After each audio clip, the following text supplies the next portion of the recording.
approximately 266 post-secondary education programs of some type. There's 2-year, 4-year, very few career technical colleges, more 4-year than 2-year, interestingly. But it's starting to show a little bit of a plateau. You see a steep incline from 2009. Anybody want to take a guess why 2009 it increased? Recession? Could be. Any other guesses? Oh, not that one. What was it, Sharon? The Higher Education Opportunity Act of 2008 that allowed students with intellectual disabilities to attend college and receive federal financial aid in attending such programs. And I did not pay her to say that. But that's significant because it was for the very first time that students with intellectual disabilities were included in the Higher Education Act. And it had a huge impact because the first round, 5 years, each round of funding, there's been 2. Each round is 5 years and up to $500,000 a year for 5 years, $2.5 million. So there's a substantial investment by Congress in establishing these programs and identifying evidence-based practice. But the 266 is the total that we know. ThinkCollege.net has the only searchable database currently in the country. And those 266 post-secondary programs are listed on that database. And we're just in the throes of updating it. That includes all the model demonstration programs and any other type of post-secondary education opportunity. So it's a whole array of mixed programs and a wide variety. You may have been thinking, well, where are they all? I think you heard Stephanie this morning. You get a sense of there's a lot more happening on the East Coast than the central part of the country, and certainly the Pacific Northwest is lacking. Now, but some of you may go, well, at least there's something in every state except for West Virginia, and think that that's enough, or we're well on our way. There are well over 4,000 public institutes of higher education across the country open to anyone. They are not all open to students with intellectual disabilities. It's only about 6% really if you do the math.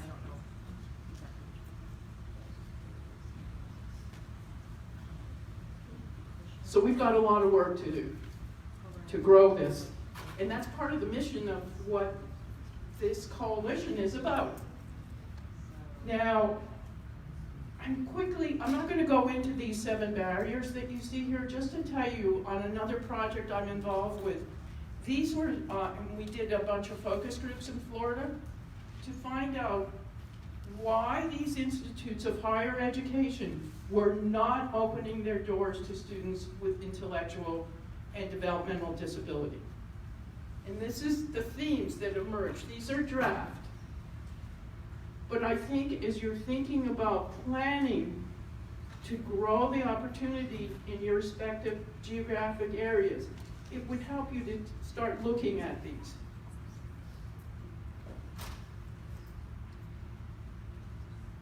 I inserted a call to action slide after every group of data slides. So what do you think those last few slides, what's the call to action here? And don't all speak at once. I know it's late, but what is the data telling me? Oh, come on, someone. Yes? We need to increase the amount of post-secondary options in the Thank you. Yes. Pacific Northwest. Very simple. We need to increase the amount of post-secondary education choices that students and families have across the country. I know it looks like there's a heck of a lot more on the East Coast and Southeast, but trust me, I get calls all the time from students and families saying, there's nothing in my neighborhood, and I can't afford to travel and to go to college. You had something you wanted to say, Angela? I was just going to add, I think, visibility. We've got to have visibility, and both family, the youth and the families need to be supported in some high expectations and the possibility. And hopefully some of the information you've already heard today, everybody stole my 65% employment rate, but I'm going to repeat it. Now, is this face annoying? Yeah. Okay, just to give you a grounding in the 2017-18 second group of model demonstration programs.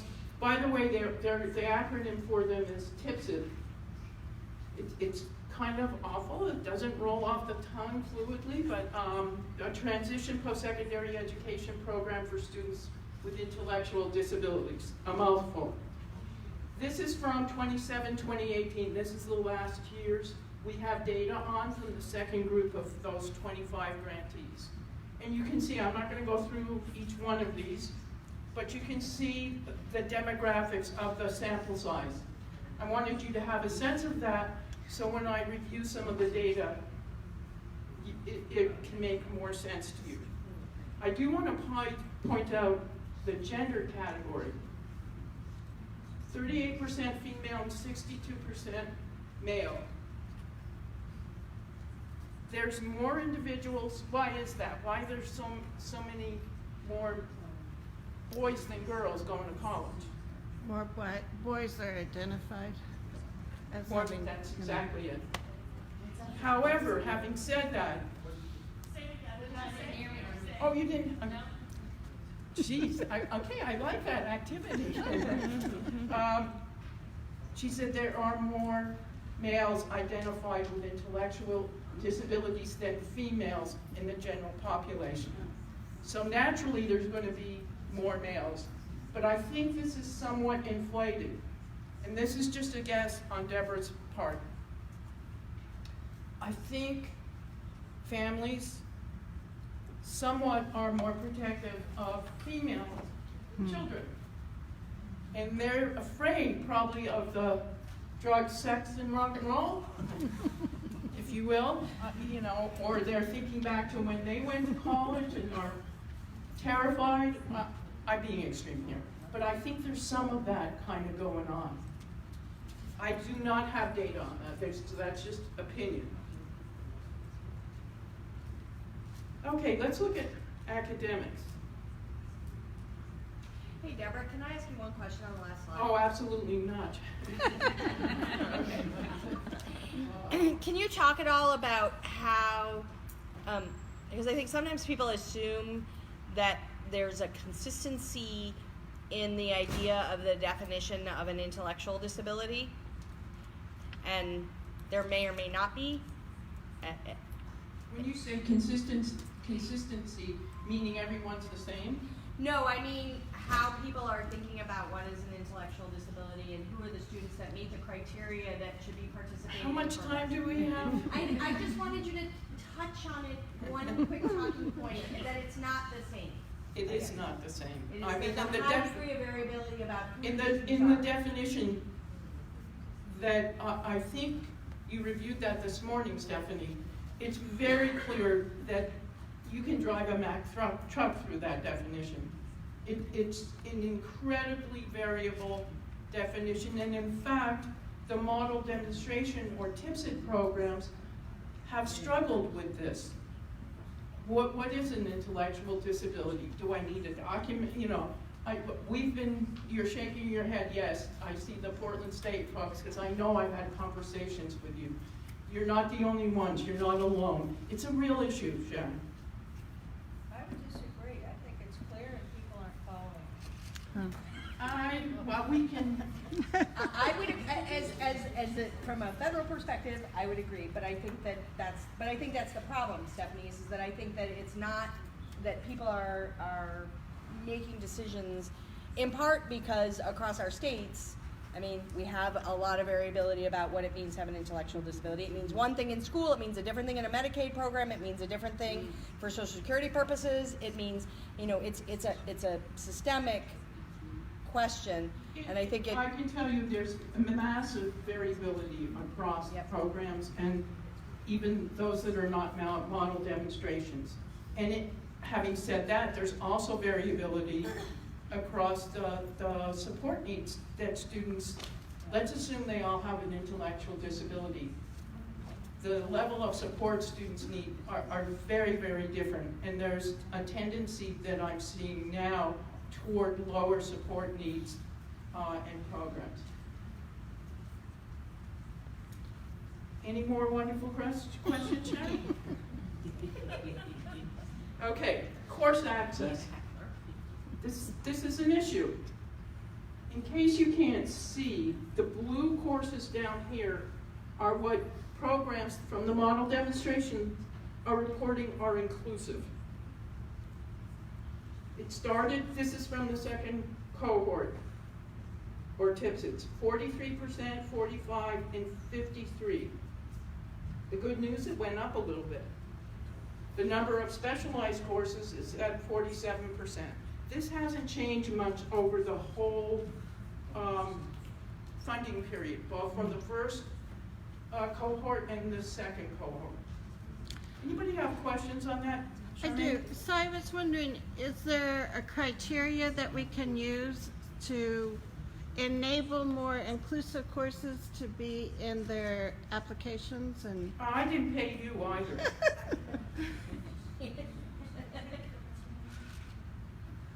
On thinkcollege.net, the website, this is an insight brief that we have. It was done by Missy Jones and a group of other folks from model demonstration projects. And as I said in the first group, this is a checklist that I just took. I think this is a really good guiding tool, if you will, when you're planning to actually develop a program and really start thinking about it. I've heard, it's not just my opinion, I've heard consistently from people who really are trying to create authentic, high quality college options. And this is downloadable, it's free, but there's a need. What's the call to action here? Well, 5 minutes, oh crapola. What's the call to action here? demand. Demand. Will help. Inclusive best practices. Yes. We need to have more inclusive best practices. And demand helps create them. So you're both correct. Another one. Yes. And also someone who's like going in and making sure these programs are inclusive. Is there any? Inclusion police. Yes. Is there any police? Yeah. No, not really.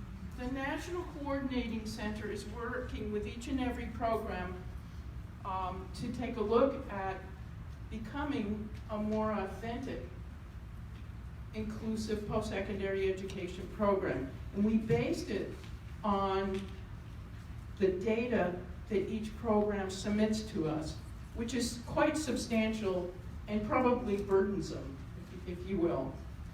Right, PSU? It's good. We look at the program's own data and hold annual calls, and with their select variables that we look at for that call. One is around inclusive course access. Okay, student life. Can I just You've had your share. So what data do you have? Because we're saying best practices. Have you gathered enough data to show why we want that inclusion? Yes, and I have a slide. Okay. I'll be fine now. But we don't have enough data. Yeah. I'm being a little flip here. Yeah. We really don't have enough, but anybody argue with me if I said inclusion is necessary for individuals with intellectual and developmental disabilities in K-12? Would everybody agree? Yeah. All the heads are going, yep. Everybody in this room, but not, and Well, I can only deal with this room right now. So, but yes, you're right. The world at large probably doesn't, but there seems to be somewhat agreement, unless you're someone in the K-12 system and your hands are tied because of bureaucracies and systems change needed. How about adult services, employment in particular? Would people agree that sheltered workshops or day habilitation programs are the way to go? No. Why would higher ed for students with intellectual disabilities then be okay to have specialized courses and, a lack of authenticity? I just leave you with that question. I know you're, I think there's a case for individuals that need specific education requirements. I'm not saying that that's the way to go, but we all have programs in which we provide those specific supports, and I think that we need to build those supports before we get students in the programs. And that's the problem we are having is funding to create those support programs. And once that grant disappears, how are we going to get that funding? the majority of programs do not have, there was 27 grantees in the first round and there's 25 in the second. The majority of the 266 programs, and I would venture to guess there's probably a number more that we just don't know about, have not had 1 red cent from the federal government. Yeah, I know that. So they're making it happen. Yes. But families cannot pay for it. Sometimes. Many of these programs, I'm just going to address the family thing quickly because we're out of time, I'm assuming. If a program becomes a comprehensive transition program and goes through that process, students may be eligible for federal financial aid. And there's the Siegel Ed Award from National Service is commensurate with the Pell Grant, so there's another opportunity. It could be close to $10,000 a student could be eligible for. So there's other funding opportunities that one must look at, and I would encourage people to think of a more blended or braided approach. Because then there's VR, there's DD, Medicaid, waiver, so forth. Okay. 11% of students lived in the host institute of higher education's housing. 21% lived in non-higher ed housing. It might be in their own apartment, it might be in a group home, it might be in a staff department, or whatever you all call it in your home communities. 68% lived with family. Clearly, there's a much greater need for students to have on-campus housing, or even off-campus housing with supports. But this is the way it kind of breaks out. What's the call to action? We need more. Simply put. Okay, employment. We're going to look at predictors of employment at exit, before, during, and after.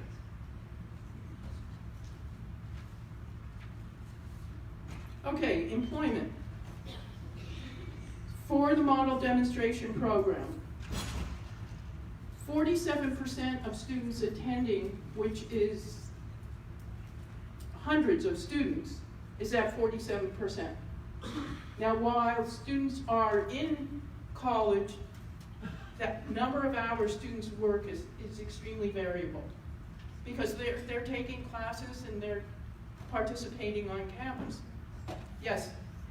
So it says 47% of the students in the study are employed while in college. Do we have a comparison for college students just across the board? Oh, I deleted that slide. Yes, we do.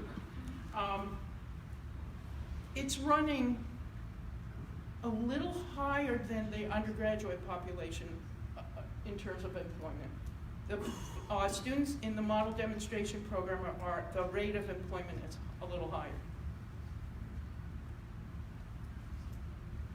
And I actually think career services from the Host Institute of Higher Ed would probably learn a lot from what employment services and supports are being offered through this program. And some of that is through the 31% are receiving services from Voc Rehab. Interestingly, and I think this is important, and you'll see why I'm saying that, 56% of the students had never held a job before. Now, that while it's good that more students, as a result of participating in these college initiatives, are achieving employment, there's a disconnect or a gap in the K-12, between K-12 and higher education. Predictors of paid employment at exit. Those students who had paid employment prior to enrolling in a TIPSIP, that means when they were in high school or even earlier, there was some type of critical discovery process and looking through more paid employment. There's research literature just in the general disability community that identifies students in high school who have paid employment had a greater chance of paid employment as an adult. Here's a no-brainer. Paid work predicts paid work. I mean, students who obtained paid employment while they were in a program were 15 times more likely to have paid employment at exit. That's pretty powerful. Have I convinced you all yet that paid employment while in the program is a good idea? You know, this shocked me. What didn't predict paid employment? Unpaid career development experience was not found to be a significant predictor. Anybody want to take a guess why? Yes? To me, it's just not real. It doesn't have the same level of expectations that students have to rise to.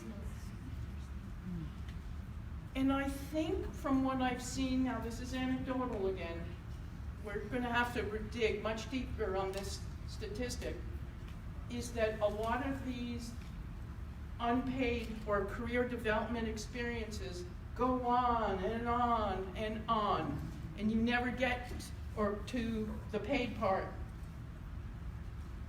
And I think that's part of the problem. Can I add something to that? Lowered expectations.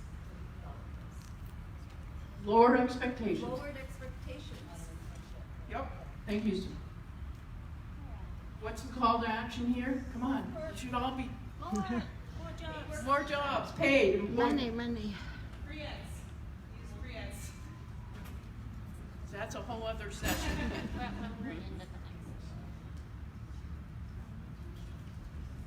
running out of time. Okay. Let me do two more. Predictors of employment.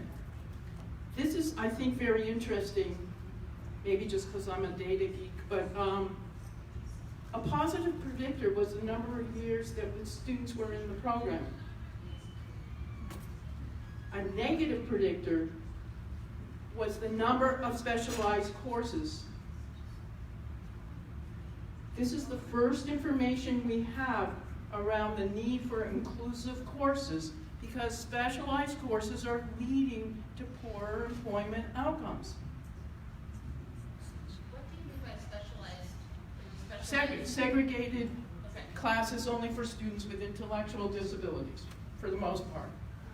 Or you have to be careful because some programs have these specialized classes, but they identify as being inclusive because they may have some students without disability who visit the class. So it's more like reverse inclusion. Right.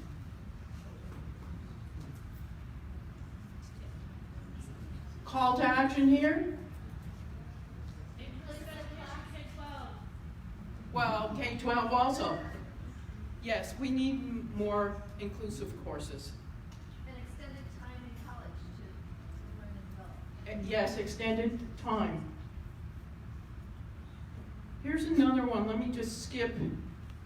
Earning a credential awarded by the Institute of Higher Ed doubled the odds of paid employment, rather than just going to a program that makes up their certificate on someone on their laptop. This means it's been through the formal internal infrastructure of the host Institute of Higher Ed to approve it.